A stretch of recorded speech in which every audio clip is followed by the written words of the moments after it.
देश भर के सिनेमाघरों में हाल में फूले मूवी प्रदर्शित की गई। धर्म और पाखंड के ठेकेदारों पर प्रहार करने के लिए इस फिल्म को रिलीज होने तक काफी मशक्कत करनी पड़ी। 25 अप्रैल को यह मूवी देश भर के सिनेमाघरों में रिलीज हुई, लेकिन इस फिल्म को लोगों का सफल प्रतिसाद नहीं मिल पाया। इस फिल्म को नागपुर के एनसीपी कार्यकर्ताओं को निःशुल्क दिखाने पर एक अच्छा प्रयास एनसीपी शरद पवार गट के नेता सलील देशमुख ने किया।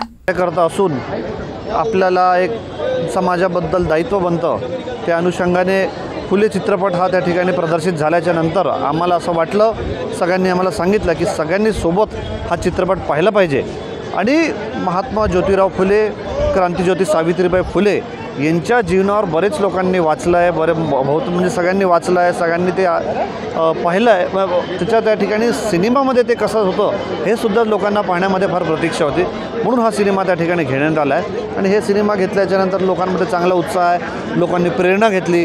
एवढंच नाही तर एक क्रांती कशी आपल्याला पुढे न्यायची आहे, अजून स्त्री शिक्षण आणि जे काही जुनी रूढी परंपरा याच्यावर महात्मांनी, ज्योतिबा फुलेंनी, क्रांतिज्योती सावित्रीबाई फुलेंनी जसं संघर्ष केला तसे येणाऱ्या काळामध्ये आपल्या अनेक विषयांवर त्या ठिकाणी संघर्ष या भारतवर्षामध्ये करायचा। पाहत असाल की या ठिकाणी बसायला जागा नव्हती, या ठिकाणी एक सीटवर 2-2 जण बसायचा प्रयत्न करत होते, कॉरिडॉर पूर्ण भरले होते, जितकी जागा होती बाहेरच्या खुर्च्या सगळ्या म्हणून भरल्या होत्या। 980ची यांची कॅपॅसिटी आहे। अवघे एका दिवसाच्या फक्त व्हॉट्सॲपवर या ठिकाणी 1200 ते 1400 लोक या ठिकाणी आपल्याकडे आले आहेत। तर म्हणून मला असं वाटतं की चांगला प्रतिसाद आहे।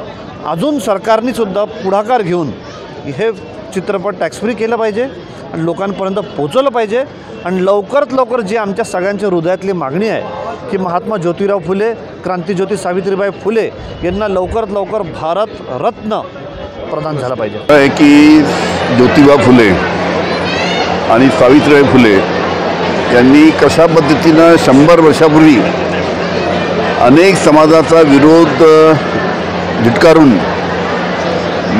महिला शिक्षणाची मुहूर्तमेढ रोवली आणि पहिल्या महिला शिक्षिका झाल्यात।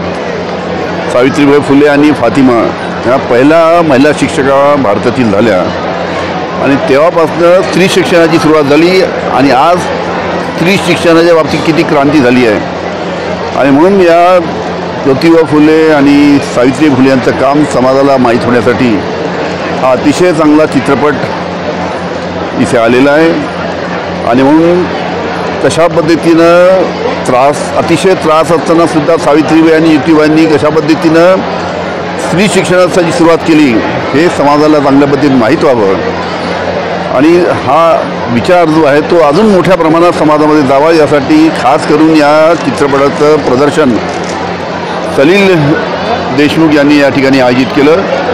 या संपूर्ण चित्रपटगृहाची कॅपॅसिटी 1000 आहे, पण हा चित्रपट पाहण्यासाठी जवळजवळ 1500 लोक या ठिकाणी आज उपस्थित आहेत आणि हा संदेश म्हणजे सर्वांना सावित्रीबाई आणि ज्योतिबाचं काम तर माहीतच आहे, पण अजून शेवटल्या टोकापर्यंत, शेवटल्या माणसापर्यंत हे काम त्यांचं पोचावं आणि स्त्री शिक्षणाला किती महत्त्व आहे हे समाजामध्ये पसरावं आणि कशा पद्धतीनं स्त्री शिक्षणाला काही समाजांच्या लोकांनी विरोध केला की नाही स्त्री शिक्षण द्यायला नको, स्त्रीला शिक्षण द्यायला नको, त्याच्यामुळे याला विरोधसुद्धा झाला मधल्या काळामध्ये, पण तो विरोध झुंगारून या चित्रपटाचे जे निर्माते आहेत त्यांनी कोणत्याही पद्धतीचा बदल आपल्या चित्रपटामध्ये करण्यासाठी नकार दिला आणि अतिशय चांगल्या पद्धतीने हा चित्रपट संपूर्ण महाराष्ट्रात आणि देशात चालत आहे। मी जे निर्माते हैं त्यांचं मी मनोभावे अभिनंदन करतो। एनसीपी नेता अनिल देशमुख और सलील देशमुख ने पोस्टर सिनेमागृह में कोने कोने में लगाकर कुछ अच्छा मैसेज देने की कोशिश की।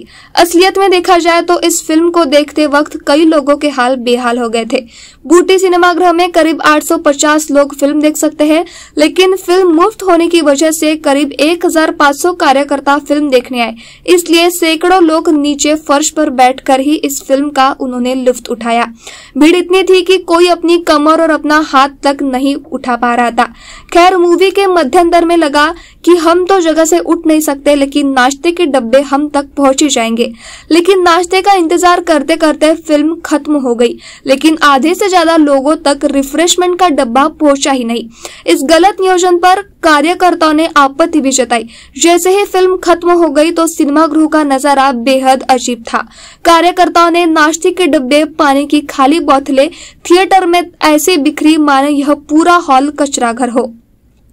कार्यकर्ताओं ने हाल सीधी सीधी जहां जहां उनको जगह मिली वहां बस कचरा ही कचरा बिखेर दिया था। लेकिन किसी के भी जहन में यह ख्याल नहीं आया कि यह लोग उस महापुरुष और सावित्रीबाई फुले की फिल्म देखने आए जिन्होंने संघर्षमय जीवन से कुछ सीख लेकर जो हमेशा गलत नीति के विरुद्ध खड़े रहे। इस शहर को खूबसूरत बनाना सिर्फ मनपा और सिनेमागृह के कर्मचारियों का नहीं बल्कि आपकी हमारी सबकी जिम्मेदारी है। कैमरामैन सचिन के साथ सनी भोंगाड़े, शंखनाद न्यूज, नागपुर।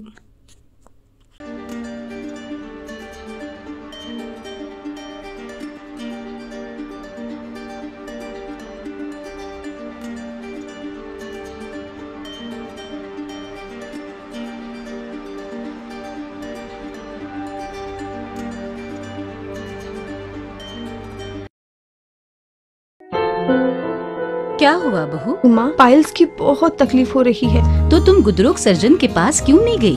देखो, जैसे हार्ट के लिए हार्ट स्पेशलिस्ट, ब्रेन के लिए ब्रेन स्पेशलिस्ट, तो पाइल्स के लिए पाइल स्पेशलिस्ट क्यों नहीं? स्त्री हो या पुरुष, टॉयलेट में तकलीफ केवल पाइल्स ही नहीं, और भी कई प्रकार के गुदरोग तथा कैंसर भी हो सकता है।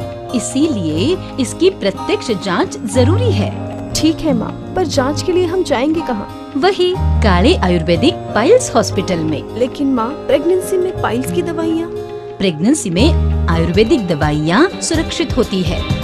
जनहित में जारी काले आयुर्वेदिक पाइल्स हॉस्पिटल, औषधि चिकित्सा तथा सर्जरी ट्रीटमेंट उपलब्ध। हमारा पता उमरेड रोड, दिघौरी बस स्टॉप के पास, नागपुर। अधिक जानकारी के लिए वेबसाइट पर जाएं kalepileshhospital.com।